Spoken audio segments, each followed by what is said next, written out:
Assalamualaikum warahmatullahi wabarakatuh. Saya Muhammad Syafiq bin Zaidi, nombor matrik 05115156. Baik, jadi pada hari ini kami akan membentangkan mengenai ideologi kristianisasi. Okey, kita mula dengan pendahuluan. Di zaman yang moden ini, setelah berkembangnya manusia dan teknologi, ideologi atau pemikiran juga tidak terlepas daripada perkembangan ini. Selepas kuatnya Islam 1000 tahun yang lalu, agama Islam kini dia makin pudar di setiap zaman kerana lahirnya pemikiran dan ideologi yang menjurus kepada akal yang membuatkan manusia ni lebih suka dan terima kerana dia lebih diterima oleh hawa nafsu sendiri. Kristianisasi adalah juga salah satu daripada ideologi yang menyesatkan umat manusia sehingga mensyirikkan Allah Subhanahu Wa Taala. Maka dengan ini, pada hari ini kami akan membentangkan mengenai tajuk kristianisasi bagi membahaskan segala aspek mengenainya demi memberi penjelasan kepada orang awam bahawa betapa bahayanya ideologi kristianisasi ini. Baik, seterusnya kita akan bermula. Bismillahirrahmanirrahim. Assalamualaikum warahmatullahi taala wabarakatuh. Saya Muhammad Diauddin bin Rosli, nombor matrik 049848. Baik. Pengertian kristianisasi ini berasal daripada kalimah Kristian yang mana memberikan dua takrif. Yang pertama iaitu agama yang dipercayai dan dianuti oleh pengikut Jesus Christ. Yang kedua, Kristian itu membawa maksud kepada penganut agama Kristian. Dan istilah kristianisasi ini dalam Dewan Bahasa dan Pustaka, dia memberikan maksud yang sama dengan mengkristiankan. Jadi, maksud mengkristiankan ini adalah menjadikan seseorang sebagai penganut agama Kristian. Manakala Dr. Sa'duddin As-Saleh As-Sayyid dia memberikan satu takrifan bahawa kristianisasi ini adalah usaha mengajak masyarakat manusia untuk masuk menganut agama Kristian sama ada secara terang-terangan ataupun tersembunyi. Dan takrifan yang diberikan ini memberikan gambaran awal terhadap ancaman kepada umat Islam khususnya, yang mana Allah Subhanahu Taala telah merakamkan dalam Al-Quran dalam surah Al-Baqarah yang ayat ke-120 yang memberikan maksud orang-orang Yahudi dan Nasrani tidak sekali-kali akan bersetuju atau suka kepadamu wahai Muhammad sehingga engkau menurut agama mereka yang telah terpesong itu. Baik. Kemudian sejarah kristianisasi ini, bahawa Islam dan juga Kristian ini banyak berlaku pertembungan. Dan kemarahan Islam ini terutamanya ketika kemunculan Islam di tanah Arab menyebabkan mereka ini telah menggugat kedudukan agama Kristian ketika itu. Dan titik tolak bagi kristianisasi ini adalah ketika mana kekalahan tentera Kristian ketika Perang Salib yang ke-7, yang mana mereka ini berfikir bahawa mereka perlu mengubah cara ataupun strategi untuk menghancurkan umat Islam, iaitu dengan cara yang lebih halus. Dan idea ini merupakan buah idea atau buah fikiran daripada Raja Perancis Louis yang ke-6, tak silap saya, yang mana ketika mana beliau ditawan selepas tewas pada peperangan Salib yang ke-7 ini, beliau telah memberikan ataupun mengusulkan idea ini kepada Pos Anusen yang ke-8 supaya dia ini mengadakan Kongres Kristianisasi, yang mana kongres ini dijalankan setiap 10 tahun sekali. Dan kongres yang pertama telah diadakan pada tahun 1253 Masihi. Dan ketika mana kongres ini diadakan, mereka akan membincangkan atau mengusulkan strategi bagaimana cara untuk menghancurkan umat Islam ini ataupun cara untuk mendakwahkan mereka semua ini. Dan kalau kita lihat pula dari segi sejarah di tanah Melayu, secara umumnya ramai kita tahu bahawa mereka ini datang menjajah negara kita, tanah air kita dengan membawa slogan 3G, iaitu Gold, Glory, Gospel. yang merupakan detik permulaan usaha kristianisasi ketika kedatangan kuasa-kuasa barat menjajah negara kita. Akan tetapi Brown telah menyatakan bahawa kaum Melayu ini sukar dimurtadkan. Berdasarkan daripada penyataan Brown yang memberikan maksud bahawa kalaulah ada halangan untuk memurtadkan orang Melayu ini, pasti halangan itu adalah agama mereka, iaitu agama Islam. Dan sedia kita maklum pada ketika itu bahawa secara praktikal memang tak ada orang Melayu yang menganut agama Kristian. Kalaulah ada yang menganut agama Kristian, boleh dihitung dengan jari. Dan pernyataan ini memberikan maksud bahawa kalau ada pun yang menganut agama Kristian pada ketika itu, hanya sedikit sahaja sehingga boleh dibilang. Ini sedikit sebanyak sejarah mengenai ideologi kristianisasi ini. Ciri-ciri kristianisasi. Pertama sekali, gerakan kristianisasi ataupun dengan nama lain gerakan evangelism adalah satu gerakan yang memfokuskan penyebaran agama Kristian melalui berbagai cara dan pendekatan, termasuklah usaha yang bersifat ofensif. Sejarah telah memandangkan mengkristiankan umat Islam dengan paksaan dan kekerasan tidak begitu berkesan, maka mereka hadir dengan gerakan yang lebih tersusun dan lebih terancang. Pertamanya, terdapat badan dakwah ataupun istilah yang lebih tepat lagi dakwah dalam gerak kerja sosial, iaitu mensasarkan golongan miskin dan yang menderita sakit dengan mengambil peluang ke atas kesusahan ataupun nasib malam mereka, iaitu dengan menghadirkan diri mereka memberi sumbangan, memberi bantuan dan pertolongan di saat mana golongan tersebut berada dalam kesempitan ataupun berada dalam kesusahan dan memerlukan bantuan. Oleh itu, individu yang termakan budi ini akan merasa terikat dengan bantuan diberikan, dan saat inilah saat yang sesuai untuk menyampaikan hasrat sebenar mereka, iaitu mengajak kepada agama Kristian.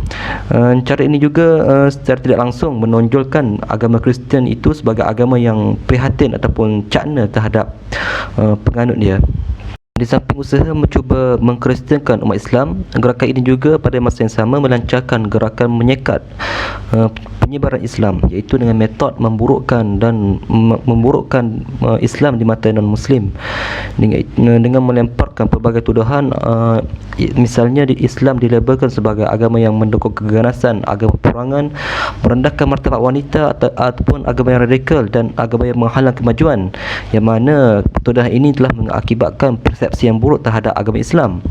Tuduhan ini juga merupakan cara halus untuk mengelirukan non-Muslim maupun Muslim itu sendiri daripada ajaran Islam yang sebenar ataupun hakikat ajaran Islam yang sebenar. Dan cara yang seterusnya adalah menggunakan tipu helah dan cuba mengelirukan umat Islam, iaitu antaranya menyalahgunakan ayat Al-Quran ataupun Al-Hadis dengan konteks kefahaman mereka sendiri. Contohnya, konsep tiada paksaan dalam beragama yang dijadikan hujah mereka untuk merelevankan agama selain Islam. Kitab suci mereka iaitu Bible telah diterjemahkan kepada bahasa pertuturan umat Islam, iaitu bahasa Melayu dan bahasa Arab, yang telah menyebabkan pelbagai isu, antaranya isu penggunaan kalimah Allah, dan antara taktik yang sering digunakan oleh misionari Kristian iaitu membandingkan Islam dan Kristian itu sendiri. Contohnya, membandingkan cara kelahiran Nabi Isa yang dilahirkan secara mu'jiz dengan Nabi Muhammad yang dilahirkan hanya secara fitrah. Dan gerakan yang paling berkesan adalah menerbitkan risalah ataupun buku dan juga muzik yang mana, dan ada yang di antara tersebut yang seakan-akan Islamik, dan apabila kita mendapati konteks di dalamnya, isi kandungan di dalamnya, terdapat ajaran ataupun kandungan daripada Bible. Analisis Islam terhadap gerakan kristianisasi. Banyak ayat dalam Al-Quran dan juga hadis sahih yang memberi peringatan akan Nasrani dan Yahudi. Antaranya dalam surah Al-Baqarah ayat 120, yang mana orang Yahudi dan Nasrani tidak akan redha selagi mana kita tidak mengikuti agama mereka sebagaimana agama mereka. Juga dalam surah Al-Baqarah ayat 109, iaitu banyak di antara ahli kitab iaitu Yahudi dan Nasrani suka kalaulah kiranya mereka dapat mengembalikan kita menjadi kafir setelah mana kita beriman. Dan juga terdapat hadis sahih riwayat Muslim yang bermaksud sesungguhnya kalian akan mengikuti jalan orang-orang sebelum kalian, sejengkal demi sejengkal dan sehasta demi sehasta, sampai jika orang yang kalian ikuti itu masuk ke lubang bab yang sempit sekalipun, pasti kalian pun akan mengikutinya. Kami para sahabat berkata, wahai Rasulullah, apakah yang diikuti itu adalah Yahudi dan Nasrani? Beliau SAW menjawab, lantas siapa lagi? Dan sebagai akhir pembentangan, dapat disimpulkan daripada analisis ini adalah gerakan kristianisasi ini adalah usaha untuk memurtadkan umat Islam kepada agama Kristian atas kerelaannya sendiri ataupun atas pilihan dia sendiri. Gerakan kristianisasi juga sedaya upaya menjadikan kita mengikut telunjuk seperti mereka atau seakan-akan mereka dalam agama mereka, iaitu dengan mengamalkan cara pemikiran dan budaya seperti Kristian. Contohnya mengucapkan Merry Christmas ataupun menyambut hari Valentine dan hari April Fool. Dan sebagai penegasan, ketahuilah murtad ataupun keluar daripada agama Islam merupakan satu jenayah yang berat dalam agama Islam. Seterusnya kita akan sambung kepada pembentangan yang seterusnya berkenaan faktor perkembangan kristianisasi di Malaysia. Nama saya Muhammad Azim Muhaimin bin Imam Arafi, nombor metrik 050343. Untuk bahagian saya, iaitu faktor perkembangan kristianisasi di Malaysia, saya meletakkan 5 faktor perkembangan kristianisasi di Malaysia. Untuk pengetahuan para pendengar sekalian, aliran kristianisasi ini telah berkembang di Malaysia semasa Malaysia masih lagi dipanggil sebagai Tanah Melayu. Sebelum lagi dijajah oleh Portugal pada 1511. Aliran kristianisasi ini sudah bermula akibat daripada hubungan perdagangan dengan bangsa Parsi yang beragama Kristian, dan juga akibat daripada penjajahan daripada Portugal, maka aliran ini semakin marak dalam tanah Melayu kita. Aliran kristianisasi di Malaysia ini membawa beberapa aliran, antaranya Portugal membawa aliran Katolik, aliran Kristian Katolik, manakala Belanda membawa aliran Protestan ataupun Calvinis, dan juga Inggeris membawa Anglican. Berdasarkan aliran tersebut, 3 aliran kristianisasi, 3 aliran Kristian Katolik, Protestan dan juga Anglican, mereka masing-masing bercanggah metod penghayatan mereka, dan juga mereka saling berbantah antara mereka. Kita akan sambung kepada faktor perkembangan aliran kristianisasi di Malaysia. Yang pertama saya meletakkan iaitu penubuhan London Missionary Society LMS pada tahun 1975 di Malaysia. Manakala LMS ini dirasmikan di London. Sebenarnya di London pada tahun 1795, di Malaysia diisytiharkan pada tarikh 1975. Fungsi LMS ini adalah untuk melahirkan pendakwah ataupun missionary Kristian di Malaysia. Mereka telah melatih 275 orang asli pastor, melatih orang asli untuk menjadi pastor di Kampar. Ini berdasarkan pembacaan saya kepada artikel kajian kristianisasi di Kampar, dan juga LMS ini juga melahirkan 7,752 pendakwah aliran kristianisasi ini di Malaysia. Akibat daripada missionary ini ataupun pendakwah ini, maka aliran kristianisasi ini semakin menyebar luas di Malaysia. Seterusnya kita akan pergi kepada faktor yang kedua, iaitu faktor pendidikan yang rendah. Faktor pendidikan yang rendah termasuk juga pendidikan agama. Untuk bahagian ini saya membaca kajian berkenaan orang asli, pengkristianan orang Kristian terhadap orang asli, iaitu orang asli ini pada awalnya mereka menyebarkan aliran mereka ini terhadap golongan orang asli, kerana orang asli ni sebagai mana yang kita tahu bukannya orang asli moden pada masa kita ini, iaitu adanya Astro. Ini kajian ini telah lama, kajian yang lama, iaitu orang asli yang mana pendidikan mereka ni agak rendah. Mereka ini terbiar daripada masyarakat luar. Jadi orang asli ini mengambil kesempatan untuk menyebarkan dakwah mereka terhadap masyarakat orang asli ini dengan pelbagai cara. Mereka juga berkahwin. Orang asli ini, orang Kristian ini juga sanggup berkahwin dengan orang asli untuk menyebarkan aliran Kristian ini dalam kalangan orang asli. Akibat daripada pendidikan yang rendah. Hal ini juga sebagaimana kita lihat masyarakat kita hari ini, yang berpendidikan tinggi juga mudah terpengaruh dengan aliran kristianisasi ini.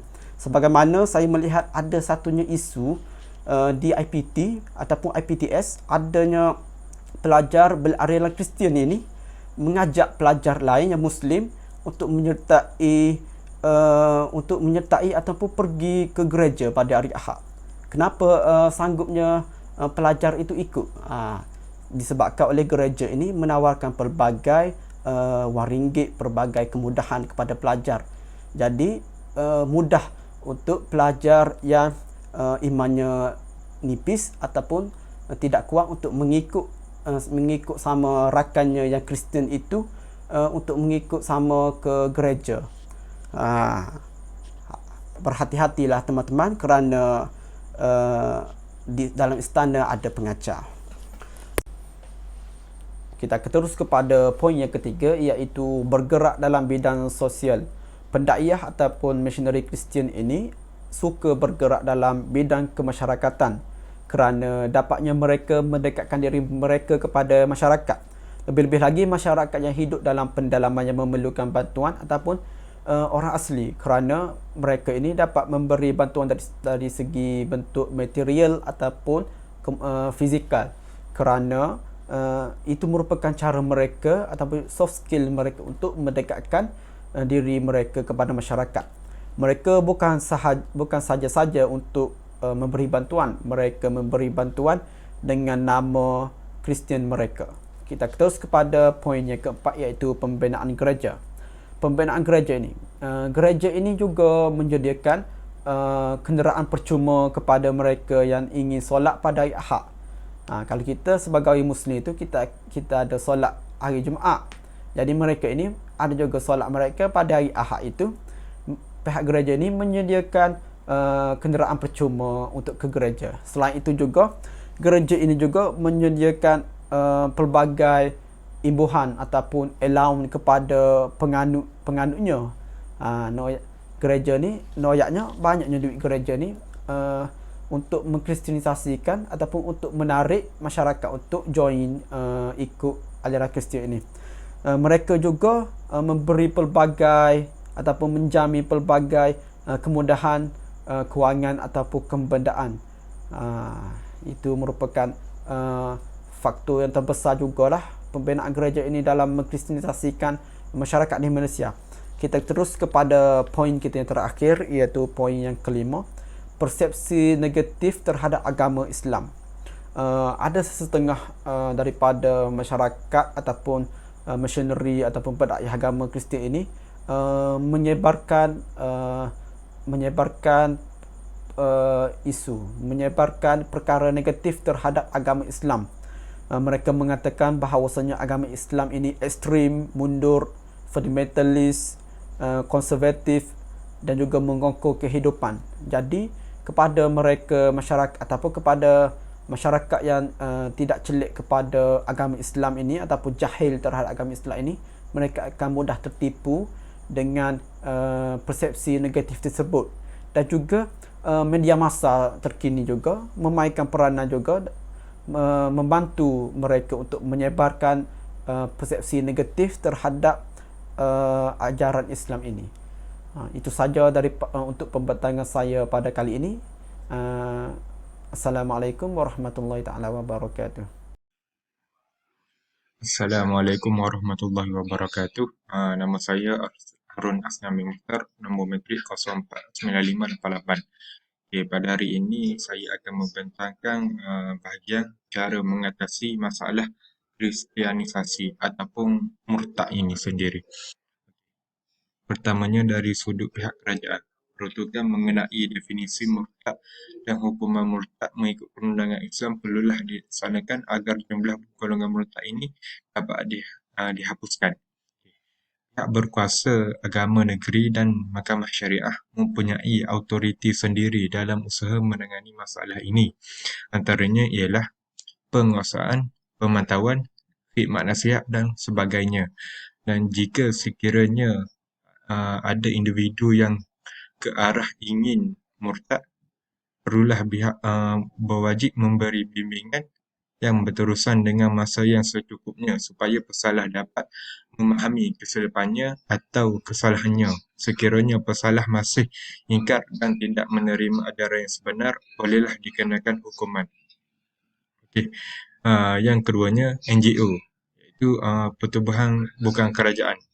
Pertubuhan bukan kerajaan NGO, terutamanya NGO Islam, perlu menyusun strategi dakwah bersepadu dalam usaha membasmi bilangan murtad ini dari terus meningkat.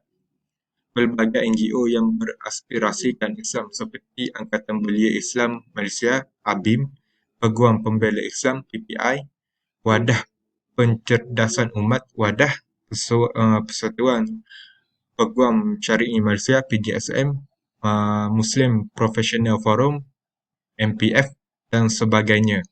Pertubuhan bukan kerajaan ini haruslah bergabung mengadakan kempen kesedaran kepada masyarakat tentang isu murtad yang semakin hangat dalam umat Islam ini. Okey. Yang seterusnya, individu ataupun masyarakat.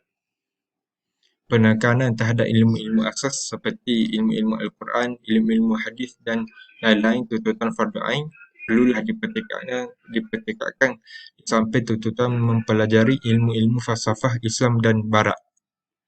Sebagai seorang Muslim yang beriman, dalam apa jua keadaan ataupun sesibuk mana sekalipun, sama ada sebagai pekerja ataupun pelajar, kita seharusnya tidak melupakan peranan dalam mengukuhkan akidah dalam diri kita. Okey, yang terakhir adalah golongan agamawan. Golongan agamawan ini perlulah bekerjasama dengan agensi-agensi Islam dalam memurnikan pemikiran akidah umat Islam yang menyeleweng, terutamanya tentang salah faham yang berlaku terhadap agama Islam pada hari ini. Sekian daripada saya. Wallahu a'lam. Baik, seterusnya kesimpulan.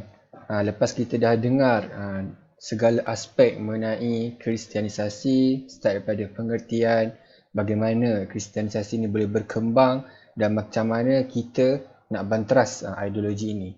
Jadi pada akhirnya, penjelasan yang diberikan dari awal hingga akhir, kita dapati bahawa ideologi kristianisasi adalah sangat-sangat berbahaya. Banyak faktor yang kita berikan untuk menunjukkan bagaimana ideologi ini terus berkembang di Malaysia. Jadi, kerajaan perlu menggunakan 100% kuasa untuk membanteras ideologi ini kerana kita adalah negara Islam. Kita bukan negara liberal. Dan kerajaan dan orang awam juga boleh menggunakan cara-cara yang telah kami berikan. Contohnya memberi peluang yang besar kepada NGO Islam dan dakwah untuk membanteras kumpulan ideologi ini, serta memberikan pencerahan dari sudut ilmiah kepada orang awam, terutamanya umat Islam di Malaysia. Dengan itu, semoga kita bersama anak-anak generasi akan datang akan terselamat daripada ideologi yang sesat ini. Wabillahi taufiq wal hidayah. Assalamualaikum warahmatullahi wabarakatuh.